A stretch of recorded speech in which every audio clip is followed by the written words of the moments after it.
12 News at 10 starts now. A five-car crash closes down a major freeway and a woman died trying to help those involved. Caught on camera, doorbell video shows somebody kicking a little puppy out of a car and then speeding away. Where that dog is now. The I-10 Broadway curve, one of the busiest stretches of Valley Freeway. What is taking so long with the construction? And why is it costing so much more? The I-team finds out. The West Valley is exploding and businesses are rushing to stake their claims in communities like Goodyear. How that city is managing its growth.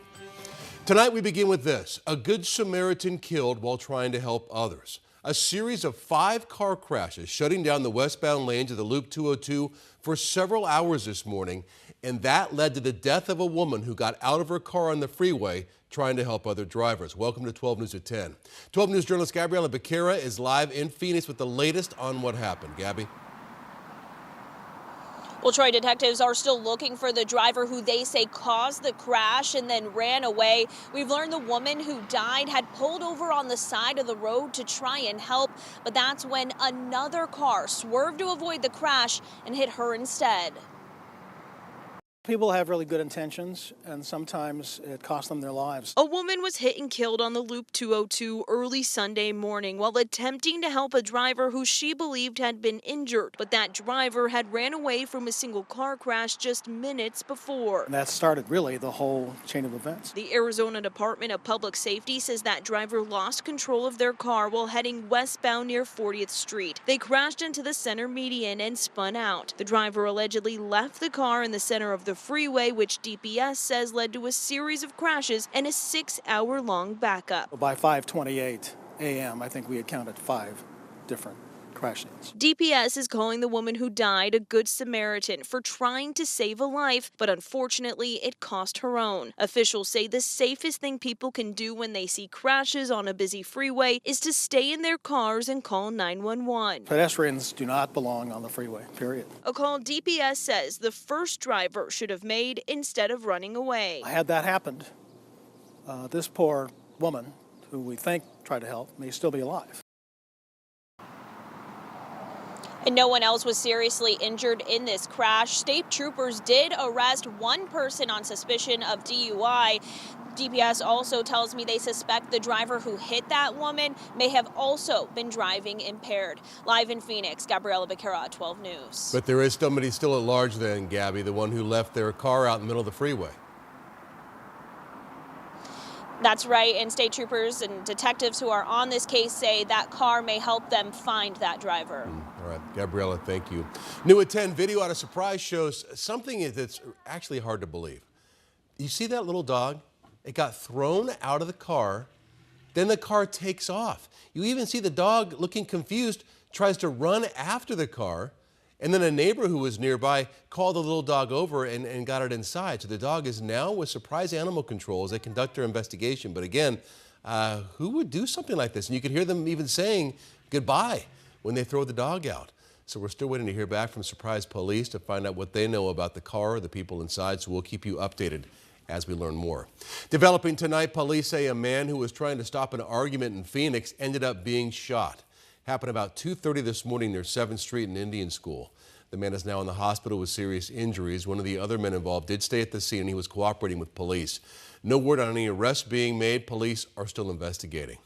A man who was shot yesterday died in the hospital. This happened yesterday afternoon about 3 o'clock in this neighborhood near 51st Avenue and Thomas. Police say the shooter fled the scene with another driver after a fight led to that shooting. None of the suspects have been identified. If you have any information, you're asked to call Silent Witness at 480-WITNESS. Tonight we're learning more about a Prescott Valley father who was killed in a very high-profile crash involving 12 cars on I-10 last weekend. The crash was believed to be caused by dust storm near Tonopah. 12 News journalist Gabriela Becerra explains how the man is being remembered by his family. It's going to be hard without him. A Prescott Valley family is searching for closure after a father was unexpectedly killed in a fiery crash on Interstate 10. It was a mundane drive home from Glamis. that took him from us, and it just doesn't make sense. Dustin Clough was one of 4 people killed in a 12-car pileup near Tonopah last Saturday. Dustin was driving home from California in an RV with his girlfriend, Melinda Kobold, when a dust storm lowered visibility and caused a chain reaction of crashes. This, from what I can gather, was just an accident, just a really freak accident. Dustin's RV caught fire. The only survivor was Dustin's dog, Nacho, who managed to escape without injury. It's just bizarre. Like, we're trying to figure out how he managed to get out of the wreckage. Nacho was found near the freeway and later reunited with Dustin's son. It's nice for Jackson to have him because it's a piece of his dad. Nikki Clough and Dustin shared 3 kids together, a son and 2 daughters who she says are now navigating the world without their father. What do we do without him? You know, the girls have their graduations, and Addie is still working on getting her driver's license. She hasn't had her first date yet. They're left with only memories of a man who Nikki says was kind, loving, and hardworking. Dustin was super adventurous. He didn't let anything hold him back. And if you told him that he couldn't do it, he would do it, and he would do it better than you expected him to do it. Gabriela Becerra, 12 News. A Scottsdale Police K-9 back home tonight after being shot during a confrontation that turned deadly on Friday night. We have some new video. The K-9 Rocco here, released from the veterinary hospital yesterday, now recovering with his handler's family. The incident happening Friday near Scottsdale and McKellips, where officers responded to reports of a man threatening somebody with a gun. That man was 42-year-old Joseph Santos. Police say Santos reached for an object behind him, prompting an officer to fire, but he hit both Santos and the police dog. Santos died at the scene. Police did not specify where the K-9 Rocco was shot or what his injuries are, but again, he is home tonight, recovering, and Mesa Police investigating the shooting. If you are one of the tens of thousands of Valley drivers who navigate the Broadway curve every single day, your patience has probably been tested once or twice over the past year and a half or so. The massive I-10 construction project that was supposed to wrap up last fall is still going, and with a hefty price increase. The I-Team's Craig Harris asked ADOT when commuters can finally expect some relief along the curve. If you've driven the 11-mile stretch along the Broadway curve, you know there's been a bit of a problem. The project is still going, even though it was supposed to be done last year. More than 300,000 vehicles every day travel through the Broadway curve. If you've ever driven through during rush hour, you know how jam-packed it can get. It slows everybody down. The Broadway Curve project has alleviated congestion and is expected to sustain future growth. But it's now months overdue and hundreds of millions of dollars over initial projections. The project was scheduled to be completed in fall of 2024. However, a few things occurred. That's Marcy McMacken, a spokeswoman for the Arizona Department of Transportation. One of the things that happened during the project was the Salt River underneath the I-10 bridges flooded.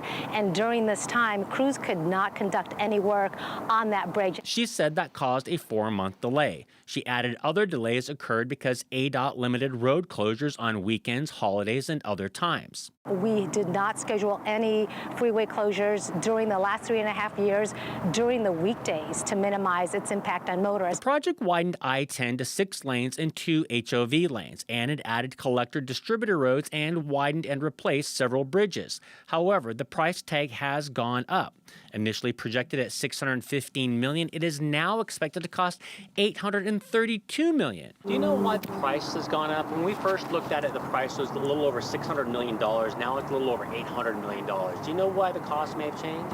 I can find out why the cost may have changed. In fact, she got back to us in an hour and told us that the new price includes making traffic lights at the interchanges smarter by adjusting signal timings based on traffic data.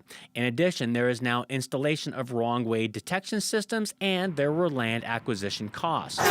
Funding is coming from the federal government and a half-cent sales tax approved by voters. So when do you think everything will be all done? Everything will be completed by this spring, so within the next couple of months, we'll be done. However, ADOT said there won't be any closures during spring training because they don't want to upset tourists coming to town. I'm Craig Harris, 12 News.